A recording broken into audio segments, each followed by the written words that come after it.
Welcome. My name is Andrew Barron, and this is Well, It Depends, the podcast where I present the pros and cons of different financial decisions so that you, the audience, feel better informed when you are confronted with these decisions in your own life. In this episode, I asked the question, what do I do with a large inheritance? Well, It Depends is sponsored by my firm, John G. Ullman and Associates. We are a team of financial planners, research analysts, tax specialists, and support staff, all working together to give our clients a comprehensive experience.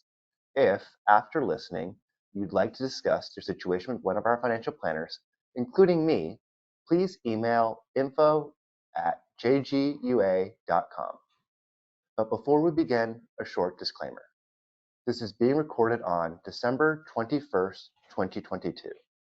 The contents of this podcast are strictly for informational purposes only, and nothing said should be taken as investment, tax, or legal advice. Any strategies discussed may not be suitable for the listener specifically, and so we strongly encourage consulting with your advisor before implementing any strategies to ensure they meet your individual objectives. Getting into it, what do I do with a large inheritance? Well, it depends.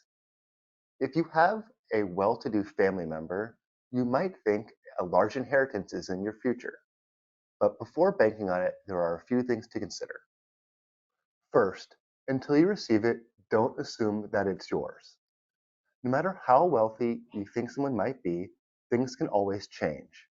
They may end up using a lot of their assets for end-of-life care, or they may decide that they'd rather put things towards charities. Don't make any sudden decisions. Grief is a very strong emotion and can make us more impulsive than we might otherwise be. Therefore, before you spend anything on expensive homes or vehicles, consider what else is going on. Also, don't make any sudden decisions to quit your job. Even if you feel like you have enough money to do so, there are many factors into going into retirement, especially if you are retiring early. Evaluate your financial position. Once you actually have the assets, review your overall portfolio to see if there are any gaps, such as, do you have sufficient emergency savings? Are there any debts that you can either pay down or refinance? And can you contribute more to your retirement accounts? Receiving a large inheritance is not permission to spend recklessly, but it can help fix some of the gaps that you may have had, but it cannot fix bad behavior. Consider working with your advisor to position your portfolio to better align for your priorities. This can come into play such as in the assets you're receiving. While it may have made sense for your loved one to be invested a certain way, that might not be true for you.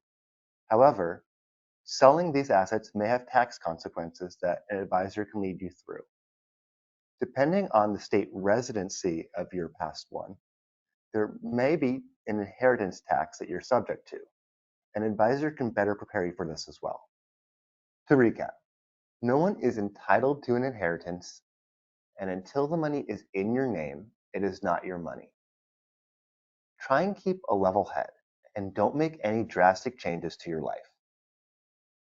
Evaluate your financial position.